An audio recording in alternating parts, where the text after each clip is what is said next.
예, 오늘의 증시 브리핑 시작하겠습니다. 오늘도 시장이 밀렸는데 이번 주는 뭐 빠지고 오르고 빠지고 오르고 빠지고 이제 홀짝홀짝 화목 오르고 월수 금 빠지고 이제 이런 형태를 보였는데 금리가 다시 또 긴축이 다시 메인 재료가 되는 그런 양상이 됐죠. 파월 의장의 발언이 오늘 나스닥이 2% 플러스였다가 마이너스 2%로 끝나는 그런 상황을 만들어냈잖아요. 이 사람이 이제 5월에 0.5%포인트 인상이 테이블 위에 있다. 그러니까 한마디로 5월에 0.5%포인트 올리겠다는 얘기입니다. 그리고 빠르게 긴축하는 게 좋을 것 같다라고 얘기를 하고 또 하나 이제 주목해 볼 만한 게 이제 3월이 인플레이션 정점일 수 있는데 그대로 믿을 수는 없다 이렇게 얘기를 했거든요. 이게 이제 투자자들에게 조금 어필이 된 게 3월에 인플레이션 정점론이 지난주에 좀 나왔었잖아요. 그래서 이게 이제 시장을 좀 안도하게 만드는 그런 요인이었거든요. 근데 이 사람이 정점일 수도 있는데 그대로 믿을 수 없다. 이건 뭐냐면 인플레이션 정점을 핑계로 긴축 속도를 늦출 생각이 없다라는 거예요. 그러니까 한마디로 그냥 긴축을 계속 강행을 해서 인플레이션 잡힐 때까지 그냥 계속 때리겠다. 그러니까 이 의지를 보여준 거거든요. 그래서 생각보다 긴축의 의지가 상당히 강하구나. 이렇게 이제 해석을 하게 된 거죠. 그래서 물가가 안정돼야 뭐 경제가 제대로 돌아간다. 기존에는 뭐 고용이라든가 이런 얘기도 좀 했었는데 지금은 이제 그런 얘기는 되게 약하게 하고 오직 물가 이야기만 하고 있잖아요. 그래서 긴축이 생각했던 거의 최상단 속도로 진행이 되겠구나. 이렇게 해석이 됐고, 다음에 또 루이스 데 긴도스 이 사람 이제 ECB 유럽 중앙은행 부총재거든요. 라가르드가 총재고 이 사람은 이제 부총재죠. 근데 이 사람이 7월에 채권 매입 프로그램이 종료된 후 바로 이제 금리 인상을 할 수도 있다. 이렇게 또 밝혔어요.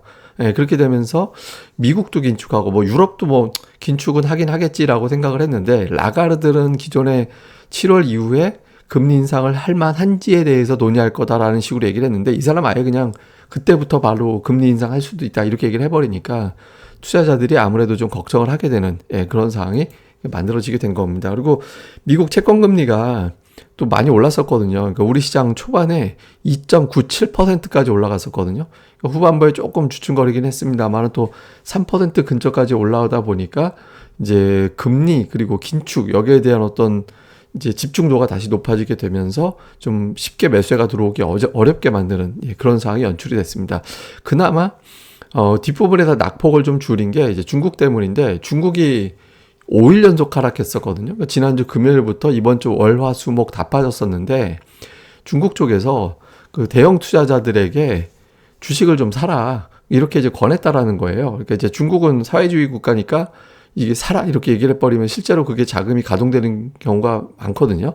그래서 이제 중국 증시가 올라가지 않을까? 이런 어떤 기대감을 좀 갖게 됐죠. 그래서 중국 시장이 뒷부분에 다시 빠지긴 했지만 상승을 보이면서 우리 증시도 같이 또 올라가는 그런 모습을 보였습니다. 근데 이게 중국 뭐 투자자들한테 중국 주식 사라고 했다라고 우리 증시가 확 올라가는 건 아니니까 이게 이제 낙폭을 줄이는 역할은 해도 시장을 바꿀 정도의 사안은 아니었다. 이제 이 정도로 보면 될 것 같습니다.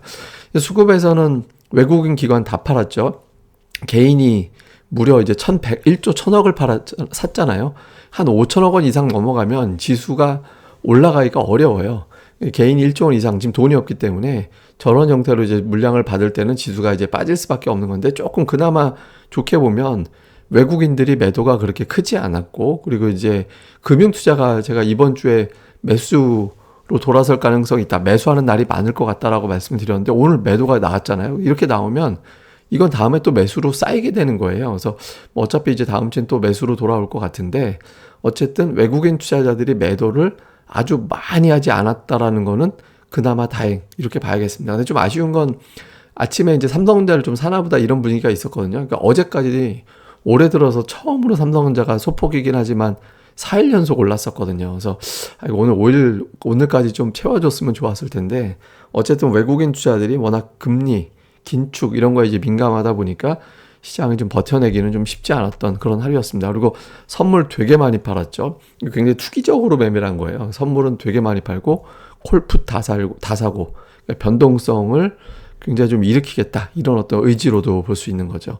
자, 이슈를 보면 FMC를 이제 또 눈앞에 두게 되거든요. 다음 주에 되면 금리 뭐 미국의 이제 국채 금리라든가 다음에 이제 다음 주에 이제 연준 인사들 발언은 안 나오게 되는 블랙아웃 구간으로 들어가게 되는데 어쨌든 금리를 또 당분간 투자들이 좀 집중하게 되기 때문에 이제 채권 금리 추이 이 부분에 대해서는 계속 또 봐야 될 거고 또 이제 환율도 봐야 될 거고. 근데 이제 과거의 사례를 보면 미국의 금리 인상이 시작되고 나서 조금 지나면 달러화가 그때부터는 오히려 정점을 맞이하는 경우가 종종 있었거든요. 그래서 다음 주에 이제 금리와 환율이 오히려 이제 정점으로 다가가게 되는지 요거 좀 한번 볼 필요가 있고, 그다음에 이제 삼성전자가 완만하게 올라갔다가 도로 빠져서 지금 이제 밀리고 있잖아요. 삼성전자 올해 정말 노이즈가 많아요. 뭐 반도체 실력에, 심지어는 뭐 반도체 기술력에 대한 노이즈까지 나오고 있잖아요.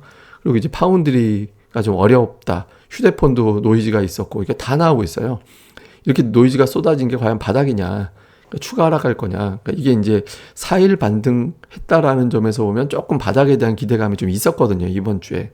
그러니까 다음 주에 이제 다시 또 이제 움직임이 나오는 시도가 나오느냐, 한 3일 오르고 이틀 빠지는 비율 정도면 돌아섰다 이렇게 해석할 수도 있거든요. 그러니까 요 흐름 비율 한번 볼 필요가 있고, 그 다음에 여전히 이제 기관은 중소형 업종에서 놀고 있거든요. 뭐 오늘은 조금 수급이 틀어지긴 했지만 중소형 실적주들이 되게 세게 움직이는 그런 형태가 나타나고 있잖아요. 그래서 당분간 외국인들도 매수하기 어렵고 이런 예탁금도 안 느는 구도라면 중소형 실적주, 지금 뭐 곡물주 급등하고 뭐 이렇게 나오곤 있습니다만 이제 실적주들이 추세가 좀 좋으니까 이런 현상을 계속해서 봐야 될 것 같습니다. 그래서 오늘 뭐 곡물, 금융, 보험 이거 다 인플레이션 아니면 금리 가지고 움직이는 종목들이잖아요. 오늘 구도가 되게 안 좋았습니다. 근데 이런 가운데 실적이 좋다라고 평가되는 종목들이 신고가 나오고 막 그런 형태가 나오고 있었거든요. 그래서 이런 유형들 제가 뭐 계속 기준 말씀드리는 게 재작년 대비 작년에 매출과 이익이 30, 50 이상 %, 또 작년도 대비 올해 또 역시 비슷한 규모의 증가가 연속적으로 나타나는 기업들, 이쪽에 좀 수급이 집중되고 있으니까 이런 종목군들 잘 챙겨보시는 게 좋겠습니다. 이 종목들은 제가 한번 유튜브 방송에서 좀 쉽게 접근할 수 있는 방법을 한번 설명드리는 시간을 따로 갖도록 하겠습니다. 예, 그럼 또 주말 잘 보내시고요. 전 또 주말에도 유튜브 방송은 올려집니다. 주말에 뵙겠습니다. 그리고 구독하기 꼭 부탁드립니다. 감사합니다.